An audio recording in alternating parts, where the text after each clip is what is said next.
Halo teman-teman, saya Rizka Anjalaini. Di sini kita akan berbincang-bincang yang bertema teman sehat bareng Etawanesia. Program kali ini baru pertama kali ya teman-teman. Jadi di sini kita akan ngobrol langsung sama ahlinya. Ngobrol langsung sama ahlinya supaya kita tahu nih lebih dalam fakta-fakta terkait dengan penyakit-penyakit ini. Langsung saja dengan Dokter Abdullah. Halo Mariska. Halo dokter. Gimana nih kabarnya dok? Alhamdulillah sehat. Eh, Pekerjaan, bukan pekerjaan. Saya dokter. Lucu.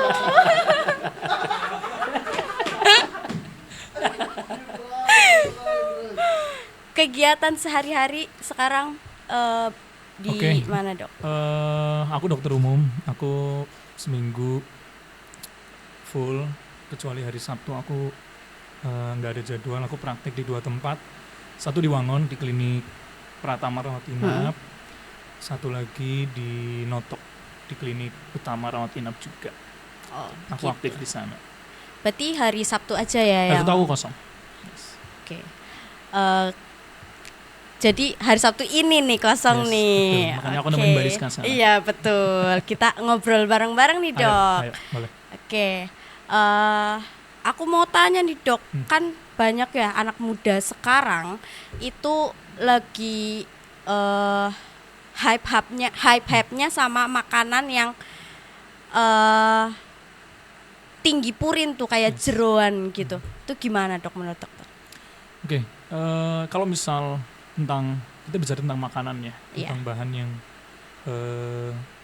dari purin.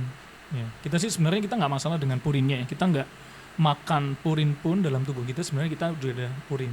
Iya betul. Ya. Cuma yang jadi masalah itu kalau misalnya hasil metabolisme dari purin itu yang kemudian pecah dari metabolisme tubuh jadi asam urat. Iya. Asam urat kita sebenarnya juga butuh dan secara normal tubuh alamiahnya dia juga memproduksi sendiri. Ya, nggak cuma dari makanan, dari pecahan sel darah, kemudian dari DNA yang Mbak Rizka nih, Iya. yang Mbak Rizka punya. DNA itu sebenarnya salah satu komponen penyusunnya itu ada purin. Nah, Oke. purin setelah ada replikasi sel kan dia hidup mati Terus begitu ya ini ya. proses itu Iya. yang akhirnya berproliferasi jadilah purinnya yang kemudian dimetabolisme jadi asam urat. Oke. Yang jadi masalah kalau misal intake asam uratnya yang berlebih. Kalau misalnya memang berlebih di dalam darah, di dalam sendi, di dalam ginjal, itu akhirnya bisa menimbulkan penyakit-penyakit seperti itu. Penyakitnya itu apa aja tuh dok? Kalau boleh tahu. Oke, kalau misal kita bicara tentang asam urat ya, sebenarnya definisinya itu bagi masyarakat awam tuh sebenarnya masih abu-abu sekali. Jadi kadang tuh orang-orang, dok, aku pegel-pegel, dok, leherku kenceng nih, dok, badanku sendi-sendinya semua sakit. Aku mau cek asam urat. Iya. Biasanya seperti itu kan. Padahal sebenarnya badan sendi-sendi seperti itu sakit, itu sebenarnya nggak cuma dari asam urat. Iya. Bahkan orang yang nggak mengalami sendi-sendi, yang nggak mengalami nyeri sendi, nggak mengalami kaku otot, atau misal nggak ada kelainan ginjal yang normal, dia bisa jadi saat itu asam uratnya tinggi justru. Oke. Ya, karena asam urat bisa asimptomatik, bisa simptomatik. Asimptomatik maksudnya adalah dia bergejala, dia sudah nyeri sendi, dia sudah sampai ada kelainan di ginjal. Ya. Kalau yang simptomatik itu tadi yang bergejala udah ada gejala nyeri-nyerinya. Iya. Gitu. Nah kalau misalnya orang datang gitu untuk meriksa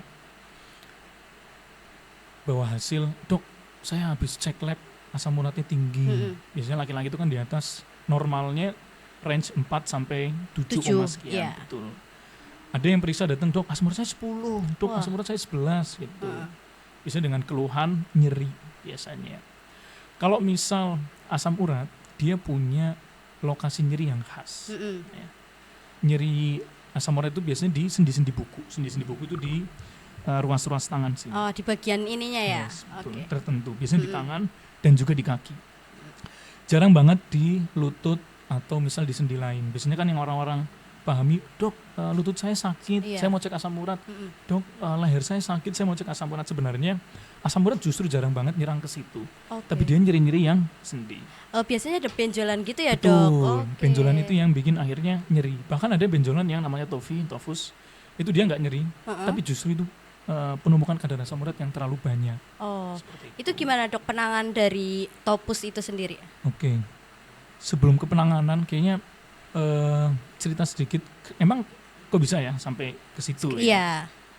Jadi kalau misalnya orang yang punya podagra, namanya podagra ya, benjolan yang merah besar, nyeri, ya. Yang satu lagi benjolan tofus namanya. Kalau tofus dia bentuk yang tidak nyerinya, cuma dia benjolan juga membesar dan bahkan sampai bikin jari kaki atau jari tangan tuh bengkok-bengkok. Kalau misalnya sering lihat orang tua kita yang di atas kepala 5 ya usianya, atau misalnya mbah-mbah biasanya, ada yang mohon maaf, biasanya ada yang tangannya sampai kelainan bentuk, kadang sendinya geser sedikit, Oh. disertai dengan ada benjolan, tapi dia nggak ngerasa nyeri. Cuma mungkin fungsi hidupnya sudah terganggu ya karena bentuk yang pensol tadi.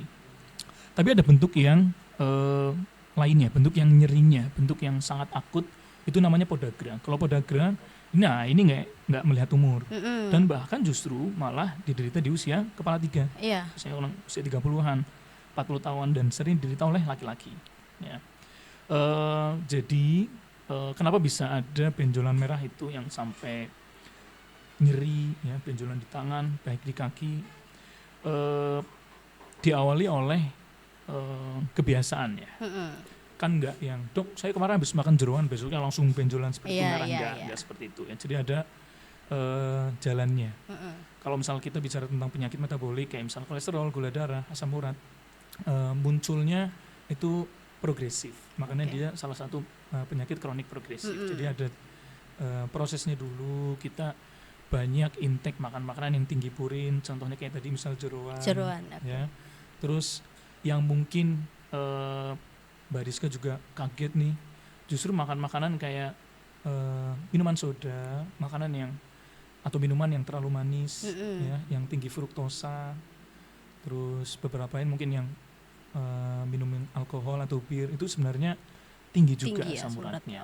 Nah, kemudian disertai oleh risiko lain kayak misal dirinya punya tensi tinggi, kemudian disertai dengan jarang minum, ya, akhirnya tubuh itu tidak terhidrasi secara maksimal, yang seiring waktu asam uratnya dia terkumpul di sendi-sendi. Sendi-sendi itu sebenarnya adalah tempat tubuh yang dia jarang dilewati oleh aliran darah, ya.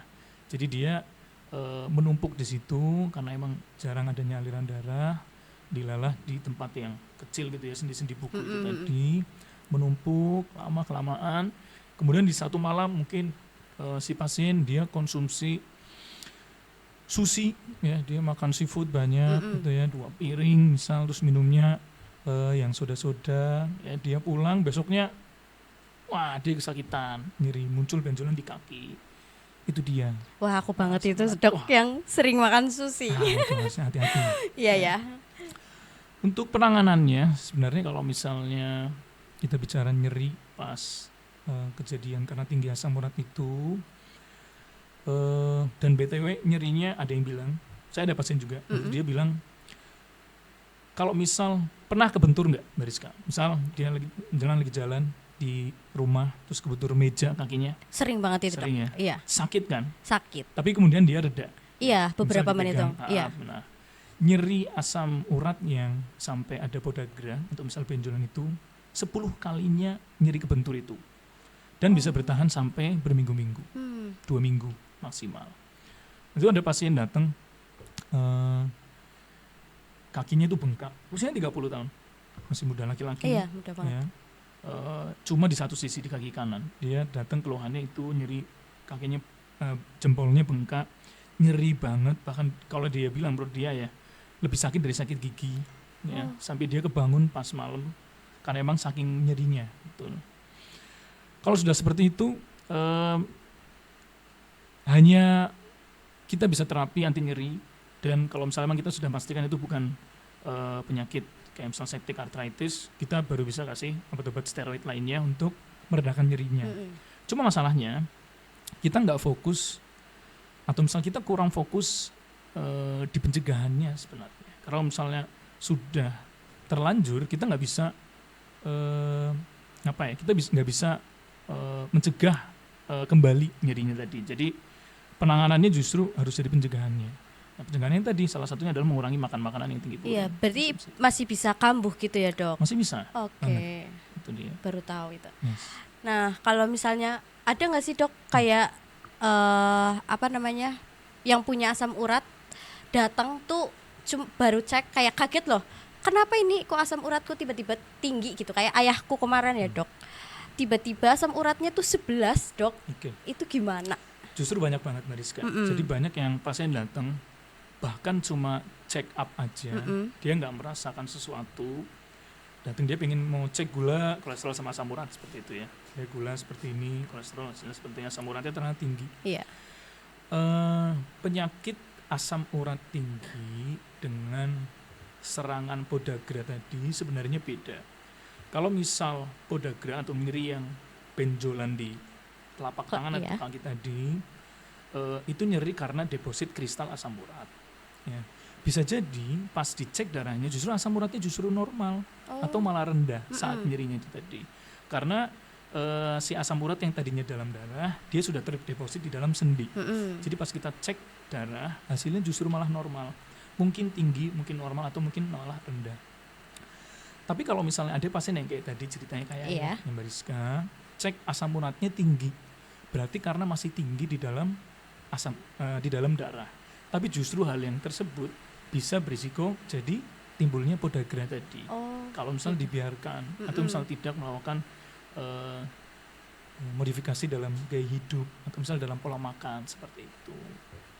Itu berarti penanganannya gimana, Dok?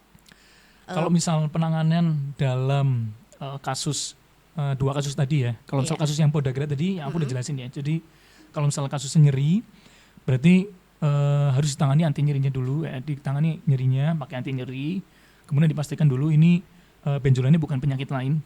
Jadi kalau misalnya jelas ini ada kristal asam urat di dalamnya, kita kasih anti nyeri dan anti radang.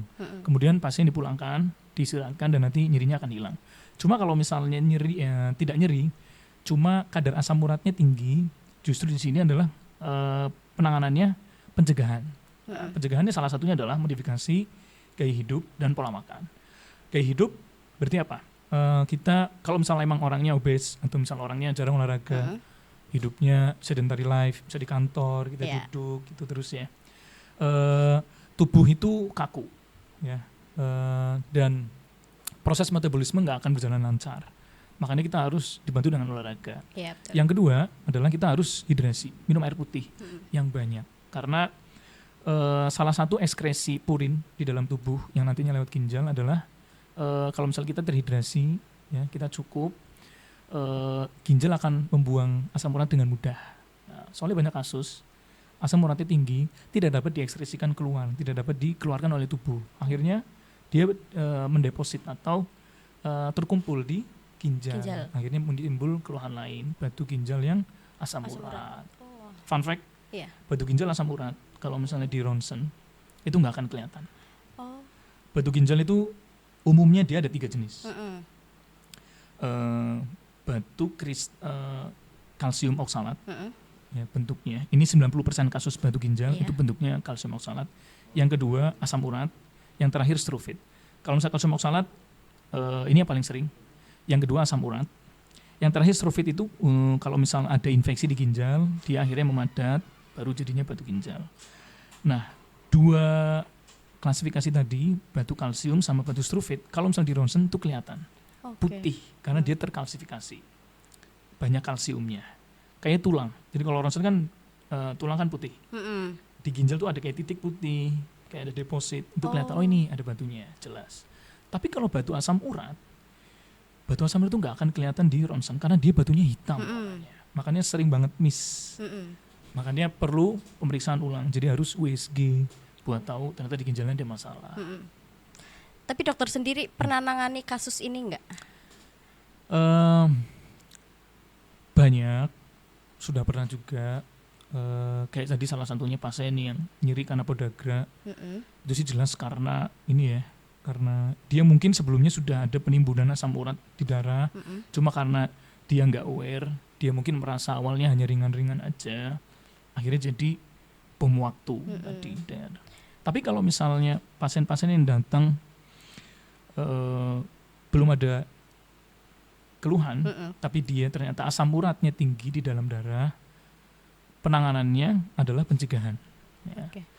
Saya edukasi untuk minum air putih yang banyak, ya, hindari makanan tinggi purin dan asam urat kayak misal seafood, terus apalagi jeroan kayak tadi ya, betul. minuman-minuman yang tinggi manis, fruktosa, ya.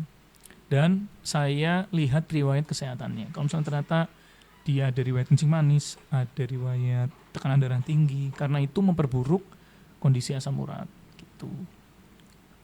Dari penjelasan dokter tadi, aku kan tadi bilang kan, aku sering makan sushi kan. Nah, itu pencegahannya gimana? Sebenarnya bukan berarti Mbak Rizka nggak boleh lagi makan sushi gitu ya, atau misal kamu suka jeroan, kamu suka misal bakso ada tetelannya, terus makan betul. soto gitu-gitu, enggak ya, boleh-boleh aja sebenarnya, cuma harus di-manage dengan baik ya. Kadang justru orang yang nggak punya faktor risiko, yang dia nggak punya penyakit lain, ya, dia nggak akan berisiko jadi asam urat yang nyeri tadi. Ya. Tapi obat utama itu kan pencegahan, ya. Jadi bukan berarti kita harus mengurangi. Oh, berarti besok aku nggak mau makan sushi lagi, aku nggak mau makan bakso gitu lagi, nggak boleh aja. Cuma kita harus kenali penyakitnya tadi. Ya, asam urat dia kan hasil metabolisme, hasil proses dalam tubuh. Ya, kalau misalnya kita terlalu banyak intake, kita terlalu banyak sushi, kita terlalu banyak asam urat yang masuk, kita juga harus bisa membalanskan. Ya, membalanskan banyak caranya. Ya, kita bisa pecah dengan olahraga. Ya, jadi nanti asam urat bisa digunakan oleh tubuh untuk berkeringat, ya, kemudian bisa diekskresikan lewat ginjal, berarti supaya asam uratnya tidak terlalu banyak di ginjal, supaya beban ginjalnya tidak berat yang dapat menimbulkan penyakit lain, berarti kita harus imbangi dengan minum air putih yang banyak. Seperti itu. Kemudian untuk konsumsi asam uratnya, misal, dok aku biasanya makan sushi setiap hari, nah, itu ya berarti cukup seminggu sekali, seminggu dua kali, sama aja dong sekali, ya. Seminggu sekali atau seminggu 2 kali gitu. Dibikin ini aja, dibikin santai aja. Ya, kadang tuh orang sakit jadi stres. Ya, kalau sudah stres nanti dia kemana-mana. Gitu. Oke, terima kasih infonya dok. Aku tuh sering ya dok kayak nanganin kalau misalnya bukan nanganin ya, baca tentang kasus gitu ya. Ada tuh orang yang kalau misalnya terlalu takut gitu ya dok, kan hari ini misalnya aku asam uratku tinggi nih, nah aku jadi stres gitu loh dok, jadi terus ngecek kadar asam uratnya itu tiap hari, malah jadi stres, itu gimana dok? Sebenarnya banyak yang seperti itu, banyak ya, dan banyak juga yang kaget habisnya. Jadi kemarin dia cek 11 atau 12, besoknya dia cek cuma 8. Iya. Cuma selang sehari. Karena yang tadi saya bilang, kalau misalnya asam urat dalam darah, dia fluktuatif. Dia naik, turun, dan cepat. Kalau misalnya ternyata saat sebelum cek dia habis makan sushi, ya, atau misalnya dia harus habis makan jeroan, habis minum minuman yang bersoda, ya, yang tinggi fruktosa, terus berapa jam setelahnya dia cek pasti tinggi.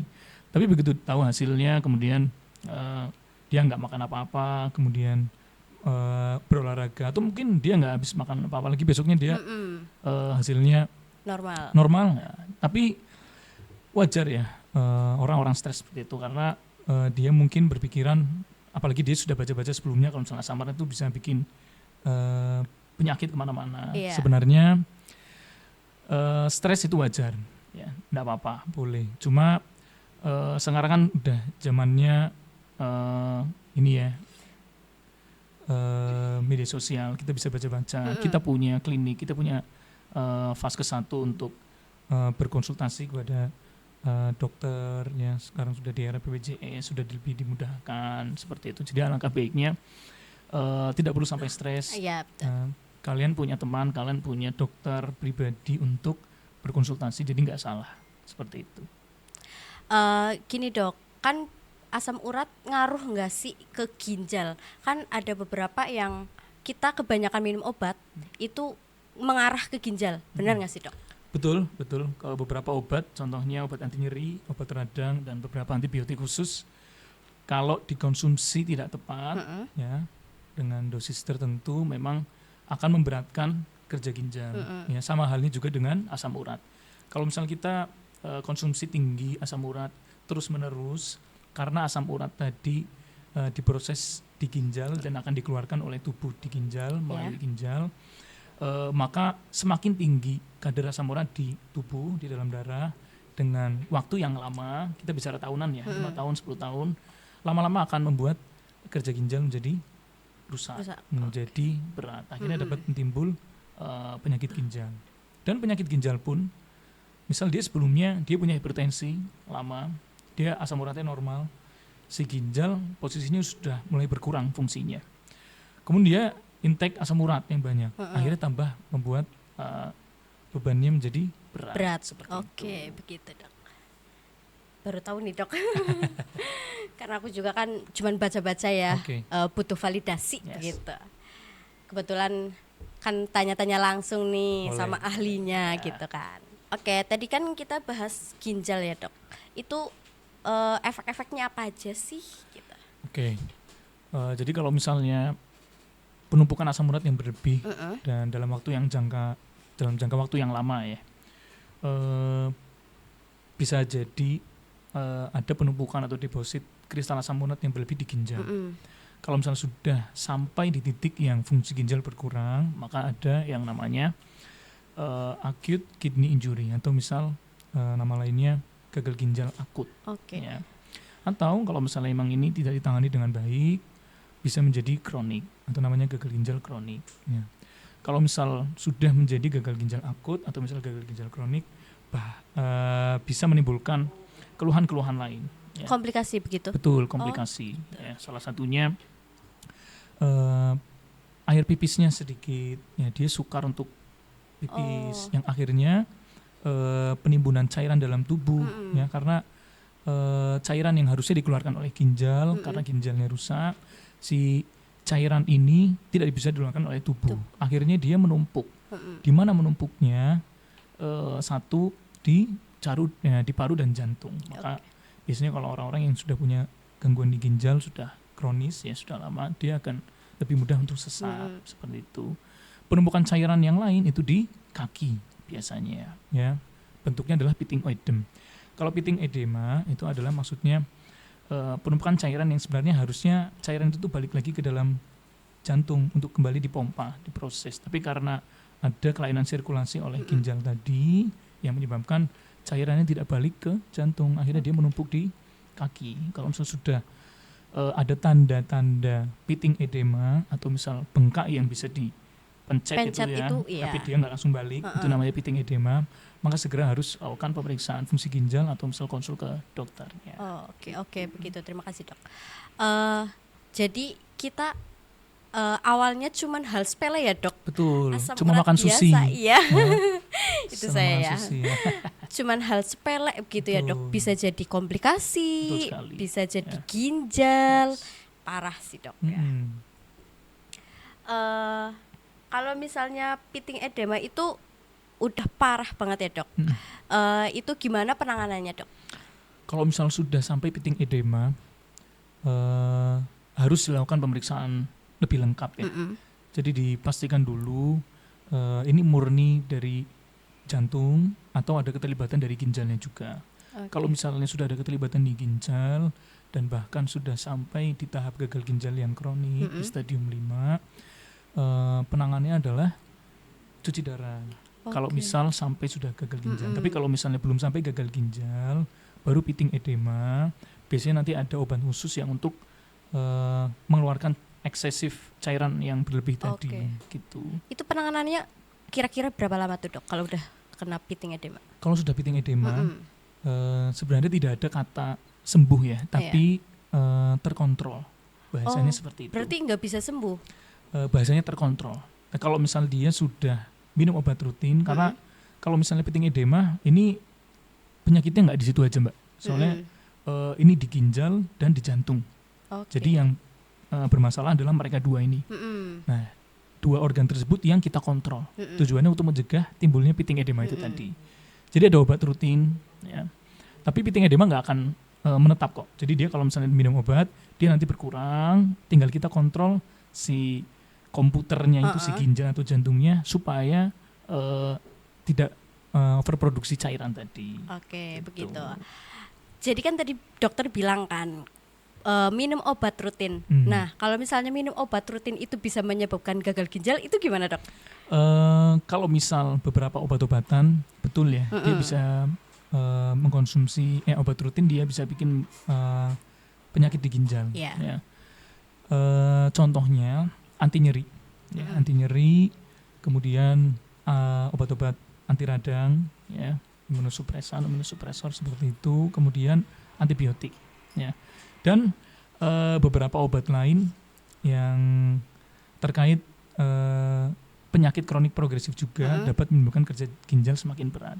Tapi kalau misalnya kita lihat pasiennya, ya, dan kita lihat kondisinya, kalau misalnya pasien yang sudah pitting ödem, obat-obatan yang diberikan itu sebenarnya tujuan akhirnya adalah untuk mengurangkan beban ginjal, seperti itu. Tapi obat-obatan lain, obat-obat anti nyeri, obat radang dan antibiotik khusus, dia memang merusak ginjal. Tapi ada obat-obat lain yang justru dia malah mengobati ginjal, seperti itu. Tapi ada cara lain nggak sih selain minum obat itu? Jelas banyak, ya. Pencegahan tadi, ya. Untuk mengurangi kadar asam urat berlebih dalam darah, atau misalnya untuk mengurangi risiko terjadinya tofus atau misal kelainan di ginjal, atau hanya sebatas mengurangi kadar asam urat yang tinggi di tubuh gitu ya. Nomor satu adalah modifikasi gaya hidup dan pola makan. Ya. Gaya hidup mulai dari sebatas memulai tidur yang lebih asik dari sebelumnya, menghindari begadang, ya. Kemudian minum air putih yang lebih banyak dan berolahraga, seperti itu. Kemudian kalau misalnya dari makanan, jelas yang tadi ya, mengurangi makan makanan yang tinggi purin, seperti itu ya. Dan mengonsumsi vitamin dan mineral-mineral ya. Contoh vitamin B1. Vitamin B1 itu sebenarnya dia punya potensi ya untuk mengurangi kadar asam urat dalam tubuh. Jadi dia punya metabolisme khusus, dia bisa mecah asam urat dan bantu mengekspresikan lebih mudah di ginjal. Seperti itu. Kasih dok atas informasinya begitu. Aku ada pertanyaan lagi nih dok. Asam urat tuh katanya disebut dengan king of disease. Gimana tuh dok? Betul. Asam urat itu betul ya, dia dijulukan sebagai king of disease karena selain dia bisa menimbulkan nyeri-nyeri yang di sendi, ya, dia bisa menimbulkan penyakit lain, ya, hipertensi, ya, kemudian kelainan di ginjal, gagal ginjal, kemudian kelainan di sendi-sendi yang besar seperti di lutut, yang lain, dan beberapa penyakit lain, ya, terkait dengan hipertensi, dengan penyakit yang lain. Itu karena tadi ya, jadi karena dia kristal asam urat tadi dia menumpuk di ginjal, dia memberatkan kerja ginjal ya. Lama kelamaan ginjal yang salah satu fungsinya adalah mengatur atau meregulasi tekanan darah dalam tubuh, bukan jantung aja ya, jadi ginjal ya justru ya, dia rusak, dia fungsinya turun, akhirnya salah satu alarm tubuh adalah tensinya naik, berasal dari asam urat. Ya. Kemudian timbunan kristal asam urat lain di sendi-sendi yang lebih besar. Kayak yang tadi saya udah jelaskan, dia nggak cuma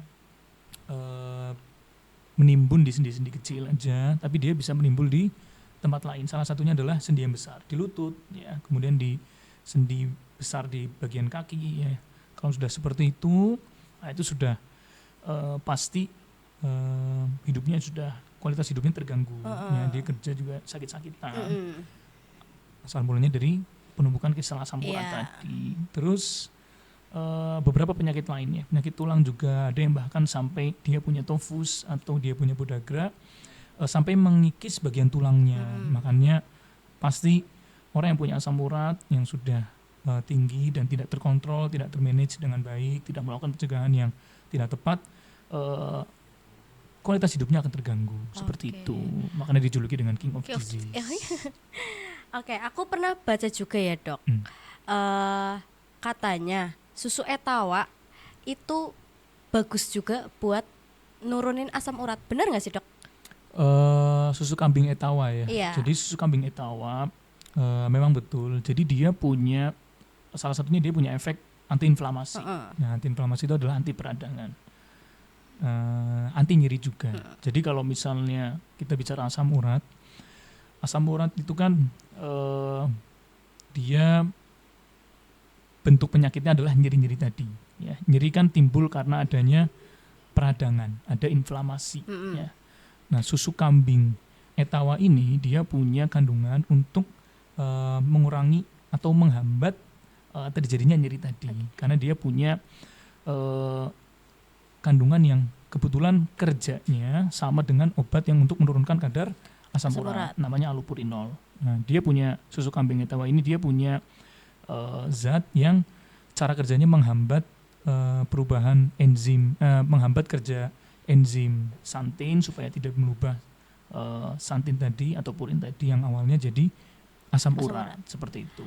Oh, berarti kalau misalnya pengganti obat itu susu etawa juga bisa gitu? Betul, justru kita nggak perlu bicara langsung obat ya. Jadi kalau misalnya pencegahan justru dari makanan yang paling dekat dari kita atau dari minuman dari kita yang berkhasiat, yang tinggi mineral, yang tinggi vitamin, yang dia punya kandungan antioksidan, anti-inflamasi seperti itu yang akhirnya bisa menurunkan kadar asam urat atau bahkan malah mengurangi nyerinya seperti itu.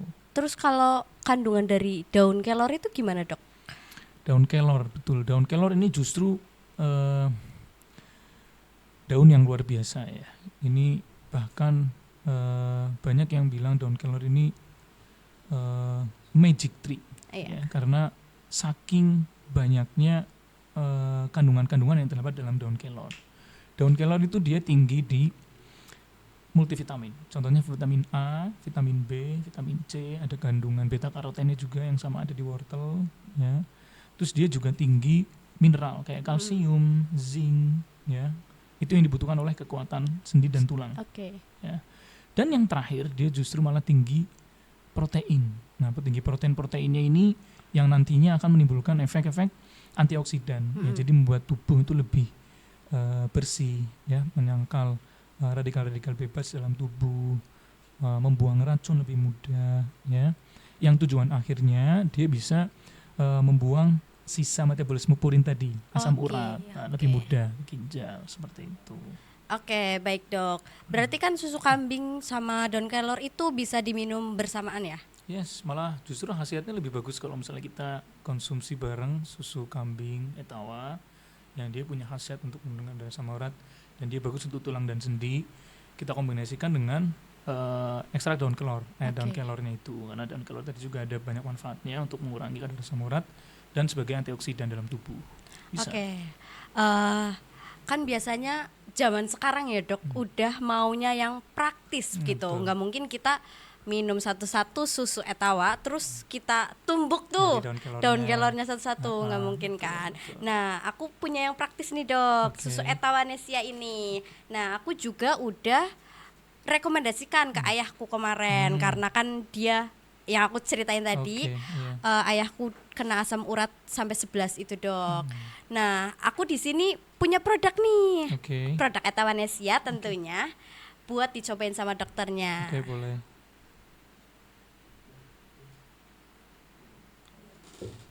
Berarti ini susu etawanesia. Etawanesia, betul. Susu kambing etawa dan campuran ekstrak daun kelor. Iya, betul. Cobain ya. Oke, baik. Langsung turun ini asam uratnya.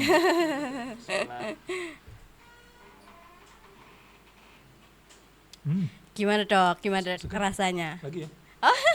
ketagihan nih dokternya? Enak, seger, refreshing. Maksudnya kalau misalnya kita minum susu, apalagi susu kambing ya, itu kan baunya perengus ya, maaf Iya. ya. Apalagi kalau misalnya kita nggak bisa masak dengan benar. Ya. Betul. Terus juga daun keler itu kan sebenarnya dia agak pahit ya. Iya. Si daunnya itu kalau misalnya kita rebus terus kita minum langsung kan dia pahit, bahkan pahit banget. Betul. Tapi justru susu ini malah nggak perengus sama sekali, nggak bau Oke. dan nggak pahit. Nah, jadi kita dapat kandungan susu kambingnya, susu kambing etawannya, kita dapat kandungan dari ekstrak daun kelornya, iya. tapi nggak merasa dampak jeleknya tadi. Betul. Nggak dapat pahitnya dan dapat perengusnya, enak.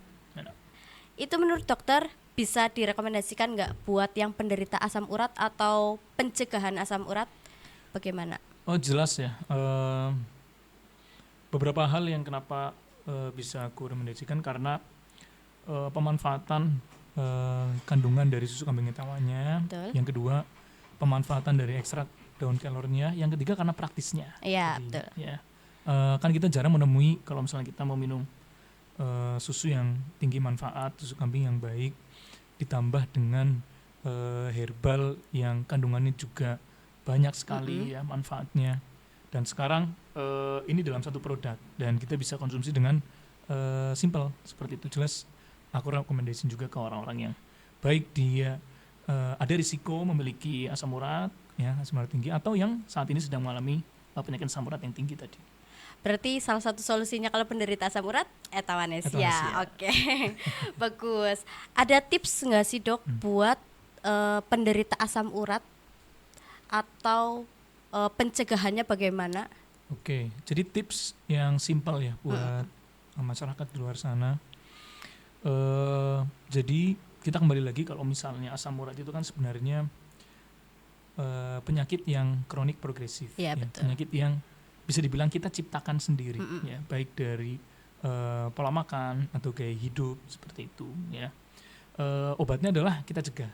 Tips yang simpel adalah kalau misalnya emang kita hobi makan makanan yang tinggi asam urat, ya, kemudian suka minuman-minuman yang manis seperti itu, harus dibarengi dengan minum air putih yang banyak. Ya, sesimpel itu. Iya. Air putih. Kemudian bisa dengan berolahraga, ya, karena bisa membakar metabolisme tubuh lebih cepat. Ya. Kemudian yang ketiga bisa mengkonsumsi mineral, vitamin yang sehat. Ya. Apalagi kalau misalnya ada minuman yang etawanesia ini kan dia sebenarnya sudah ada kandungan vitamin, Iya, mineral betul, dan Dok. lainnya. Ya, ini bentuk pencegahan yang bisa dilakukan juga sebenarnya. Oke, sekian bincang-bincang dari saya dan pembahasan dari Dr. Abdullah. Kalau ada yang mau tanya-tanya atau pembahasan lain, boleh di komen-komen aja di bawah. Tapi jangan lupa subscribe dan like, komen. Sekian, bye-bye.